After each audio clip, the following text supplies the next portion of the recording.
Hello friends, good morning. कैसे हैं आप?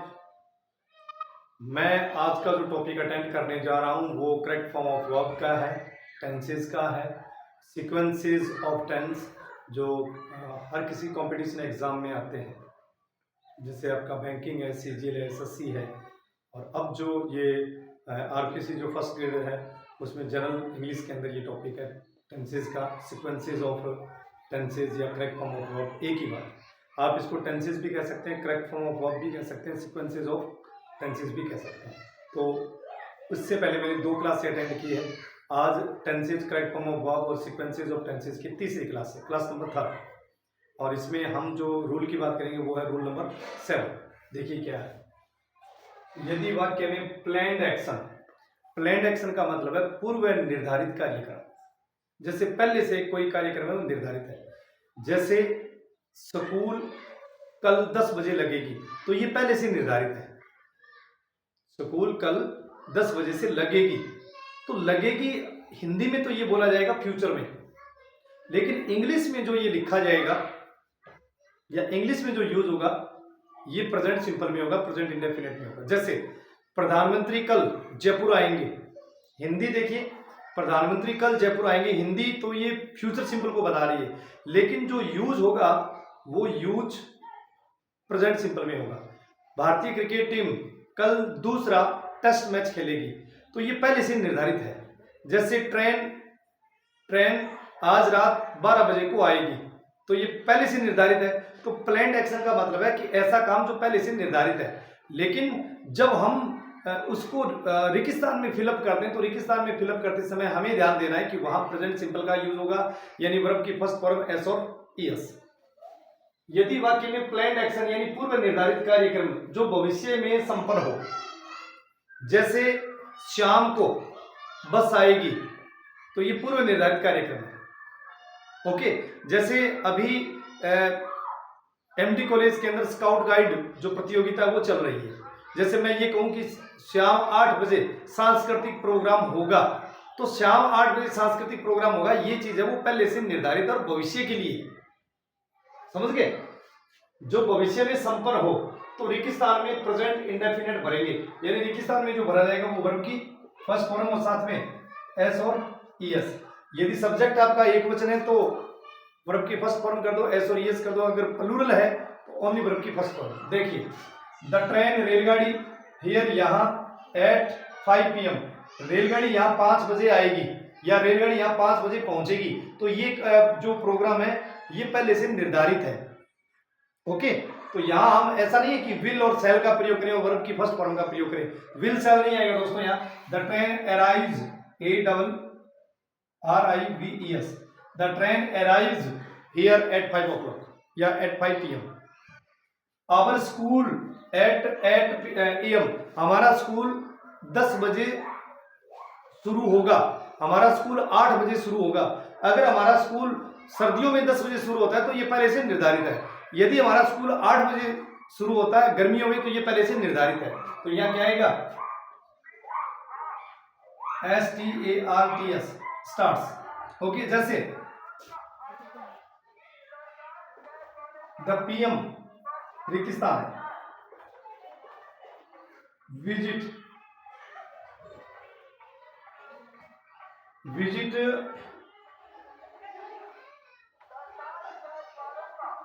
जयपुर ऑन 2 दिसंबर, प्रधानमंत्री 2 दिसंबर को जयपुर आएंगे, विजिट करेंगे, तो ये पहले से निर्धारित है। 2 दिसंबर पहले से निर्धारित, तो यहाँ विजिट्स हो जाएगा, VISITS, visits, VISITES, visits. Next rule number 8 देखिए, यदि वाक्य में let, see, here, had better, rather than, THEN, यदि वाक्य में यानी वाक्य का प्रयोग हो, यदि सेंटेंस की शुरुआत में या मिड में लेट आता है, सी आता है, HERE हियर आता है, HADBETTER had better, rather then का प्रयोग हो, तो रेगिस्तान में हमेशा वर्ब की फर्स्ट फॉर्म भरेंगे। यानी अगर कर्ता एक वचन है तो वर्ब की फर्स्ट फॉर्म साथ में एस और ES. Clear? Let me first, सबसे पहले मुझे बोलने दीजिए। लेट मी फर्स्ट, यानी यहां अगर ऐसी कंडीशन होती है, सॉरी ऐसी कंडीशन में आप सिर्फ और सिर्फ वर्ब की फर्स्ट फॉर्म का इस्तेमाल करेंगे। क्लियर? लेट मी, तो यहां सबसे पहले लेट आ गया ना, let me speak, let me speak first, सबसे पहले मुझे बोलने दीजिए। जैसे let him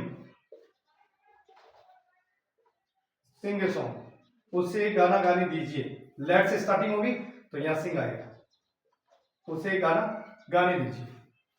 it is head better, ये अच्छा होता है। दैट टेल आ गया नो बडी अबाउट इट, तो यहां सबसे पहले देखिए सेंटेंस में हेड बेटर आ गया, हेड बेटर आ गया तो आप यहां सबसे पहले क्या लगाएंगे, टेल का टेल करेंगे। ओके। रूल नंबर 9, यदि वाक्य रिक्त स्थान से शुरू हो, ध्यान दीजिए, यदि आपका सेंटेंस है वो रिक्त स्थान से शुरू हो और रिक्त स्थान के बाद अगर आपका इज आता है या वो जाता है तो रिक्त स्थान से पहले हमेशा वर्ब की फर्स्ट फॉर्म और साथ में आईएनजी आएगा। ओके। यदि वाक्य रिक्त स्थान से शुरू हो और रिक्त स्थान के बाद इज और वाज हो तो रिक्त स्थान में हमेशा वर्ब की फर्स्ट फॉर्म और आईएनजी बनेंगे। ओके। जैसे देखिए इज आ गया, यहाँ इज आ गया, आप इसकी जगह यहाँ वाज भी कर सकते हैं। तो जैसे यहाँ वाक है WALK, तो आ जाएगा walking, walking is good for health, यानी टहलना स्वास्थ्य के लिए अच्छा है।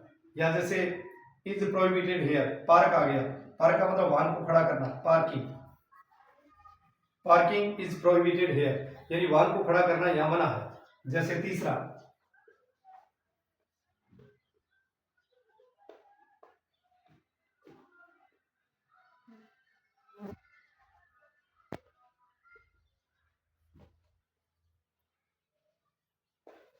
वॉज ए गुड हैबिट, एक अच्छी आदत थी, रीड आ गया, तो इसका क्या हो जाएगा दोस्तों, रीडिंग हो जाएगा। Reading was a good habit, पढ़ना एक अच्छी आदत थी।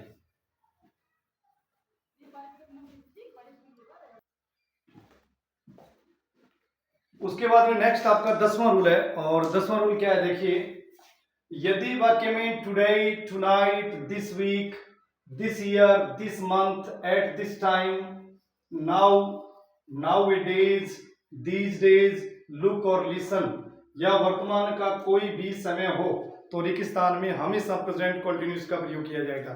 ये देखिए, ये today, tonight, this week, this year, this month, now, nowadays, these days, ये जो सारी की सारी ये जो टाइम एडवर्ब है वो प्रेजेंट कंटिन्यूअस की टाइम एडवर्ब है। इसलिए रिक्त स्थान में अगर इनमें से कोई टाइम एडवर्ब आती है, किनमें से, tonight, this night, okay, और आपका दिस ईयर, दिस मंथ, या at this time, now, nowadays, these days, look, listen, अगर ये हो तो we always fill in the blank verb first, okay, plus ING, और हम इसके साथ यूज करते हैं, यानी प्रेजेंट कंटिन्यूअस भरेंगे। और प्रेजेंट कंटिन्यूअस का पता होना चाहिए, प्रेजेंट कंटिन्यूअस में वर्ब की फर्स्ट फॉर्म प्लस साथ में आईएनजी भरा जाता है, साथ में इज, आर और एम, ये भी पता होना चाहिए कि इज का प्रयोग एक वचन में, आर का बहुवचन में, एम का ओनली आई के साथ। ओके। देखिए आई इन दिस कंपनी, मैं इस कंपनी में, दीज डेज, दीज डेज का मतलब है आजकल, मैं आजकल इस कंपनी में काम कर रहा हूं, तो दीज डेज है, ये दीज डेज देखिए ये टाइम एडवर्ब है, और किसकी टाइम एडवर्ब है ये प्रेजेंट कंटिन्यूअस की है, तो आई के साथ क्या आएगा, एम, वर्क का क्या कर देंगे, वर्किंग। ही इन जयपुर, वो जयपुर में, नाउ, नाउअडेज, नाउअडेज का भी मतलब आजकल, आजकल वो जयपुर में रह रहा है, ये नाउअडेज क्या है, ये भी टाइम एडवर्ब है, किसकी, प्रेजेंट कंटिन्यूअस की, तो ही एक वचन है, ही के साथ क्या आ जाएगा, इज, और LIVING, living, he is living in Jaipur nowadays, आजकल वो जयपुर में रह रहा है। I teach of present time, मैं वर्तमान समय में क्या कर रहा हूं, टीच कर रहा हूं, यानी मैं वर्तमान समय में पढ़ा रहा हूं। देखिए ये प्रेजेंट टाइम, ये प्रेजेंट टाइम है, ये यानी प्रेजेंट कंटिन्यूअस टेंस का, ये प्रेजेंट कंटिन्यूअस टेंस का क्या है, यानी वर्तमान का ये समय, ये वर्तमान समय दिया गया है प्रेजेंट कंटिन्यूअस का। तो ऐसी कंडीशन होगी तो हम हमेशा क्या भरेंगे, हम आई के साथ क्या करेंगे, एम, और टीच का क्या कर देंगे, teaching, I am teaching. What रेगिस्तान यू डू नाउ। तो देखिए नाउ आ गया, ये नाउ भी क्या है, ये नाउ भी आपकी टाइम एडवर्ब है। ये फिक्स टाइम एडवर्ब है, today, tonight, night, this month, this year, this day, nowadays, these days, at present, recently तो प्रेजेंट परफेक्ट की हो जाएगी। और उसके बाद में अगर ये दिया गया लुक, लिसन, अगर ये दिया गया है तो हम हमेशा क्या करेंगे, प्रेजेंट कंटीन्यूअस करेंगे। व्हाट, ये देखिए ध्यान से देखिए, नाउ, इसमें ये सेंटेंस आपका इंटरोगेटिव है तो आपको पता है यू के साथ हमेशा आर आएगा। इसमें दो ब्लैंक है, व्हाट आर यू और डू का doing. What are you doing now, अब तुम क्या कर रहे हो। लिसन, सुनो, समवन दिस डोर, कोई इस दरवाजे को खटखटा रहा है, दिस आ गया ना, ये दिस भी टाइम एडवर्ब है तो इसलिए यहां क्या आएगा, समवन एक वचन है, someone is knocking, someone is knocking, कोई दरवाजा खटखटा रहा है। तो ये था प्रेजेंट कंटीन्यूअस। प्रेजेंट कंटीन्यूअस का एक इससे पहले तो नॉर्मल रूल मैंने करवाया था, यदि रेगिस्तान के बाद इज मिले या वाज मिले तो रेगिस्तान में आप हमेशा वर्ब की फर्स्ट फॉर्म और आईएनजी करेंगे। जैसे एक सेंटेंस दिया था कि walking is good for health, इससे पहले एक सेंटेंस और दिया था जैसे parking, parking is prohibited here, या वाहन खड़ा करना मना। नेक्स्ट रूल नंबर 11, यदि वाक्य में रिसेंटली हाल ही में, ऑलरेडी पहले से, जस्ट अभी, यट अभी तक, टिल आदि एडवर्ब हो, ये एडवर्ब सारी की सारी जो एडवर्ब है, recently, already, just, yet, till, ये सारी की सारी जो टाइम एडवर्ब है, ये कौन सी टेंस की टाइम एडवर्ब है, ये प्रेजेंट परफेक्ट की है। और प्रेजेंट परफेक्ट में क्या होता है, हैज, हैव प्लस वर्ब की थर्ड फॉर्म। आदि एडवर्ब हो तो रेगिस्तान में प्रेजेंट परफेक्ट टेंस की वर्ब और हेल्पिंग वर्ब आएगी। तो प्रेजेंट परफेक्ट में हेल्पिंग वर्ब क्या होगी, हैज होगा और हैव होगा प्लस वर्ब की थर्ड फॉर्म। हैज एक वचन में और हैव बहुवचन में लगाएंगे। देखो, ही ऑलरेडी, वो पहले से, हिज होमवर्क, अपना गृह कार्य, वो पहले से अपना गृह कार्य पूरा कर चुका है, तो इसमें ऑलरेडी बीच में आ गया। ये ऑलरेडी वाले सेंटेंस ऐसे जरूर नोटिस कीजिए, इसमें ऑलरेडी से पहले रेगिस्तान होगा, ऑलरेडी के बाद रेगिस्तान होगा। तो ऑलरेडी से पहले रेगिस्तान होता है उसमें आप कर दो हैज या हैव, हैज करेंगे क्योंकि ही एक वचन है, ही हैज ऑलरेडी, कंप्लीट की थर्ड फॉर्म कर दो, COMPLETED, completed.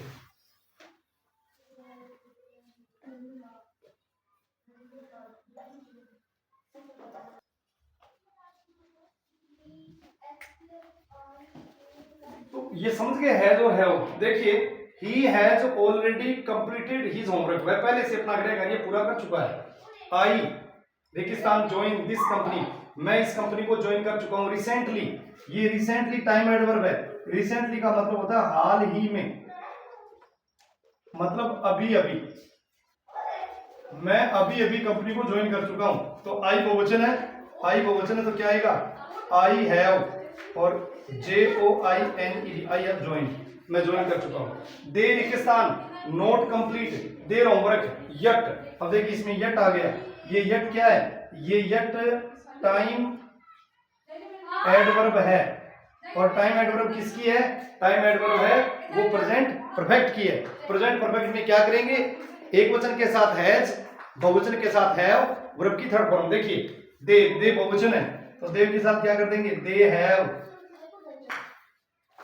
Not, they have not completed, COMPLETED, they have not completed. Okay, तो ये था आपका इसमें प्रेजेंट परफेक्ट टेंस का। ओके, तो आप अपने कमेंट के माध्यम से बताएं कि क्या ये रूल आपके समझ में आ रहे हैं। तकरीबन मैं आपसे कह रहा था कि 20-21 इसके नियम है, 3-4 क्लासें और होगी, उसके बाद में ये टॉपिक खत्म हो जाएगा और उसके बाद हम नेक्स्ट टॉपिक स्टार्ट करेंगे।